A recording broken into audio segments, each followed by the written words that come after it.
Good morning students. हमारा जो chapter है आज का वो है चुनावी राजनीति।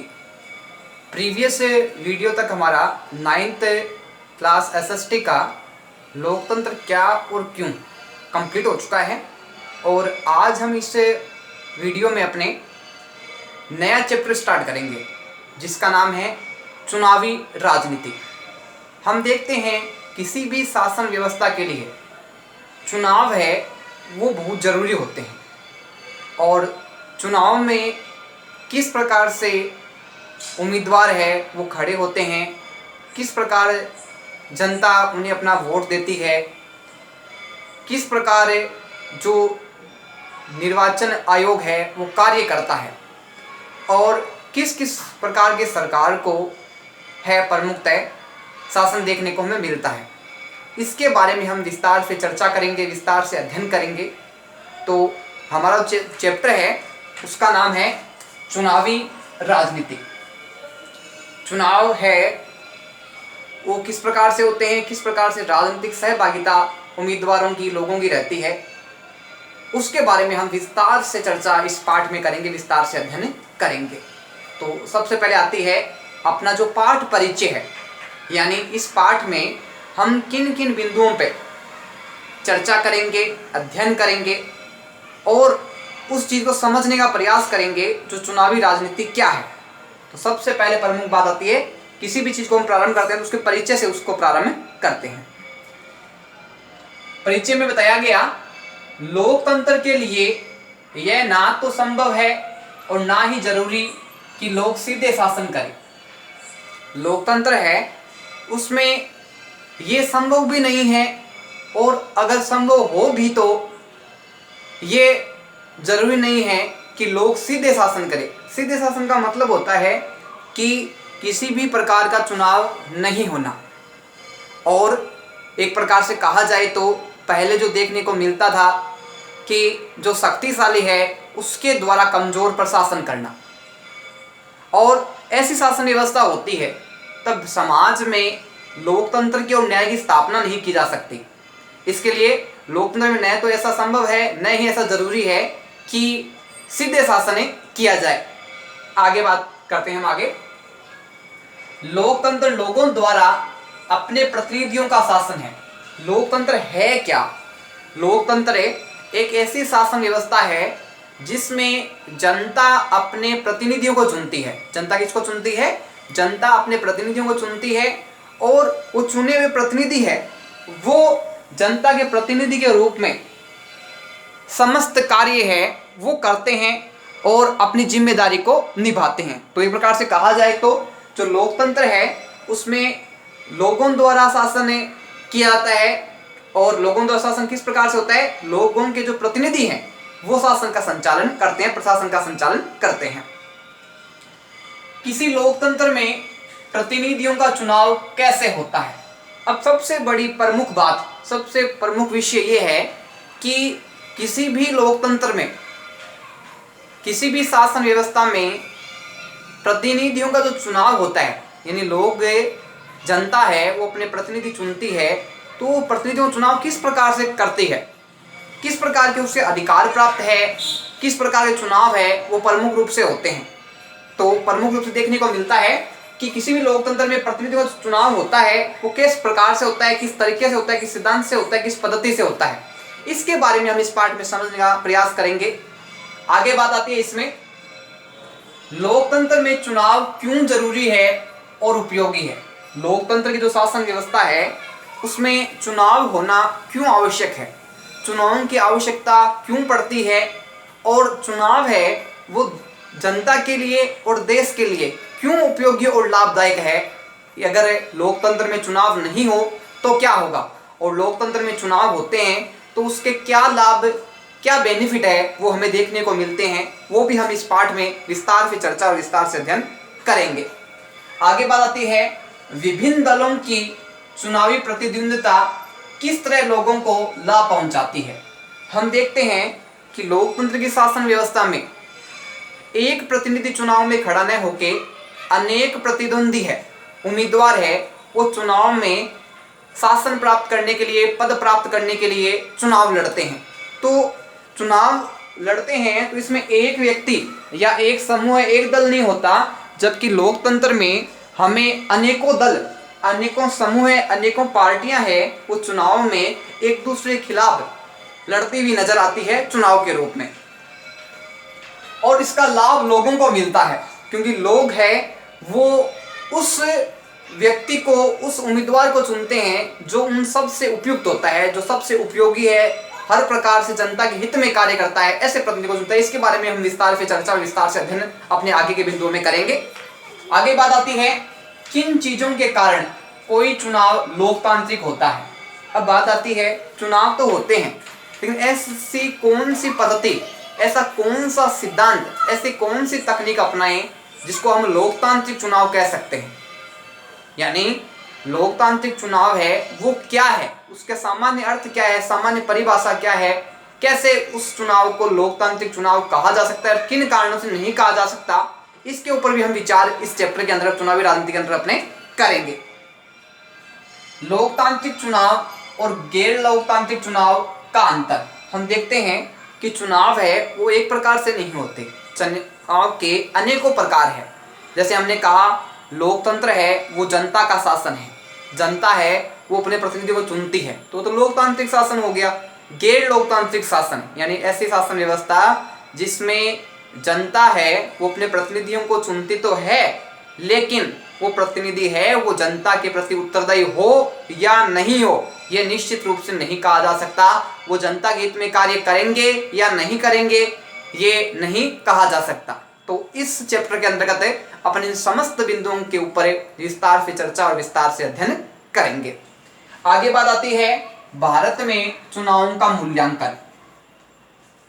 भारत में चुनाव है वो किस पद्धति से होता है, किन तरीकों से होता है, और किस प्रकार से कौन सा प्रतिनिधि है वो चुनाव में भाग ले सकता है, और उसकी प्रक्रिया क्या रहती है, और आगे उसका जो क्षेत्र है वो किस प्रकार से निर्धारित होता है, इसके बारे में भी हमें विस्तार से चर्चा और विस्तार से अध्ययन करेंगे। तो ये अपना जो पॉइंट है, भारत में चुनावों का मूल्यांकन, मूल्यांकन का मतलब होता है एक प्रकार से कहा जाए तो उसकी समीक्षा करना, एक प्रकार से कहा जाए तो उसकी संक्षिप्त जो रिपोर्ट है वो तैयार करना। मूल्यांकन का मतलब होता है कि पद्धति कैसी है, किस प्रकार से चुनाव होते हैं, किस प्रकार के तरीके हैं, किस प्रकार से नियम सिद्धांत अपनाए जाते हैं, उनका समस्त है वो विवरण हमें मालूम होना, उसके बारे में अध्ययन करना।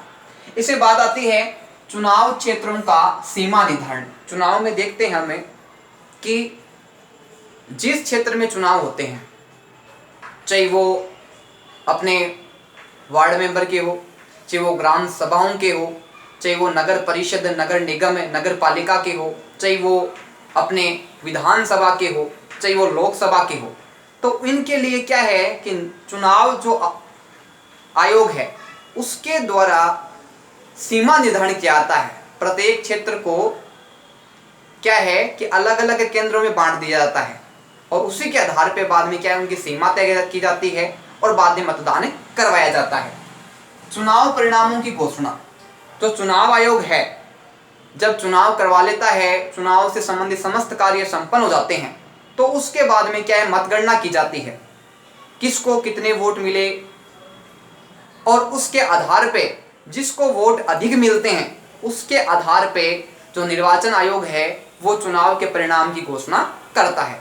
तो चुनाव किस प्रकार होता है, चुनाव का परिणाम किस प्रकार होता है, इसका कार्य है वो चुनाव आयोग के द्वारा किया जाता है। आगे बात आती है प्रत्येक चुनाव में क्या होता है।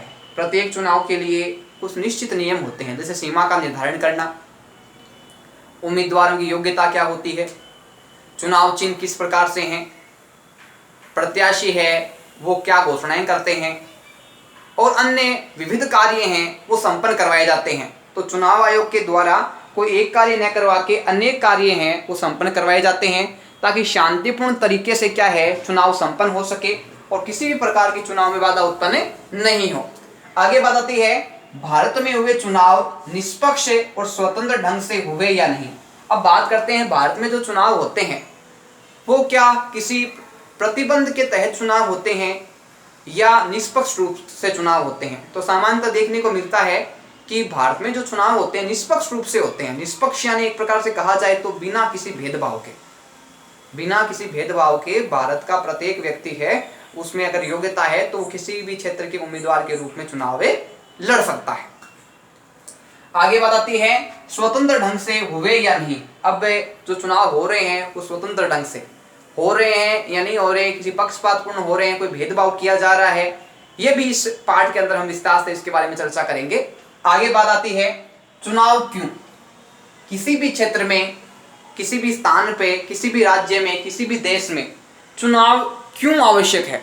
चुनाव है उनके होने से क्या होता है, चुनाव नहीं हो तो क्या होता है, और जब चुनाव होते हैं तो किस प्रकार की जो प्रक्रियाएं हैं, किस प्रकार की स्थितियां हैं वो हमें देखने को मिलती है, और जनता की इन चुनावों में किस प्रकार से सहभागिता होती है। सहभागिता यानी भागीदारी होती है। जनता क्या चुनाव में रुचि लेती है, चुनाव में रुचि नहीं लेती, उनके नेता कैसे होते हैं, और किस प्रकार से उनका जो शेड्यूल है चुनाव के दौरान किस प्रकार से रहता है, इसके बारे में विस्तार से चर्चा करेंगे, विस्तार से अध्ययन करेंगे।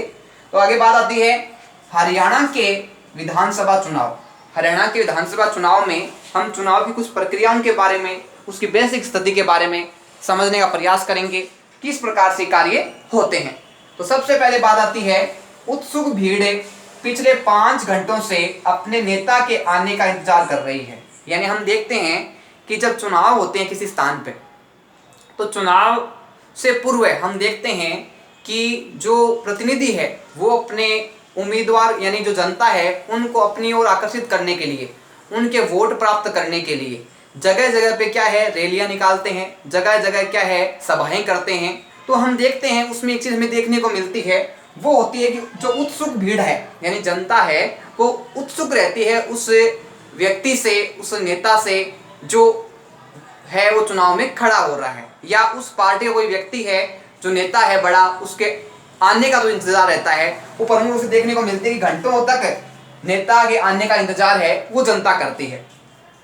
आयोजकों द्वारा भीड़ को भरोसा दिलाया जाता है नेता आने वाले हैं। हम देखते हैं कि जब चुनाव कार्य के दौरान जो शेड्यूल रहता है काफ़ी बिजी शेड्यूल रहता है, तो जो नेता है वो चुनाव प्रचार करने आने वाले हैं, तो कई बार क्या है उनको आने में काफ़ी समय लग जाता है, और काफ़ी समय लग जाने के कारण क्या है कि जो वहाँ उपस्थित उस समूह पार्टी के सदस्य हैं वो जनता को विश्वास दिलाते हैं, उनको आश्वासन देते हैं कि जो नेता है वो जल्दी क्या है पहुँचने वाले हैं, आने वाले हैं, और उसको जनता को है वो बांधे रखते हैं।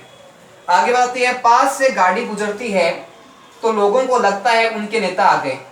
उत्सुकता जनता के मध्य इतनी रहती है कि उस दौरान कोई आसपास से अगर गाड़ी भी निकलती है तो जनता इतनी उत्सुक उस चीज़ के लिए रहती है कि उनके नेता है वो आ गए, और उनके विचार है, उनकी जो भावनाएं हैं वो हमें सुनने को मिलेगी। तो पास से जब भी कोई गाड़ी या वाहन निकलता है तो जनता को लगता है कि उनके जो नेता है जो आने वाले हैं उनके विचार सुनने को देखने को मिलेंगे। भाषण देने आने वाले नेता श्री देवीलाल हरियाणा संघर्ष समिति के प्रमुख है। अब बात यह है कि जनता जिनका वेट कर रही है, जनता जिनका इंतजार कर रही है, तो वो नेता कौन है, उनका व्यक्तित्व क्या है, वो किस चीज़ से संबंधित है। तो जो नेता आने वाले हैं चुनाव प्रचार के लिए वो है देवीलाल। कौन नेता का नाम क्या है, देवीलाल है। वो नेता है वो जनता को अपने विचारों से अवगत कराने के लिए आने वाले हैं, और उनका संबंध है वो प्रमुख रूप से किस संगठनीय क्षेत्र से, ध्यान रखना कि हरियाणा संघर्ष समिति के वो प्रमुख है। देवीलाल जी है वो कौन सी संघर्ष समिति के प्रमुख है, तो ध्यान रखना वो हरियाणा संघर्ष समिति है, उसके प्रमुख के रूप में जाने जाते हैं। गुरुवार की रात भाषण देने आने वाले हैं।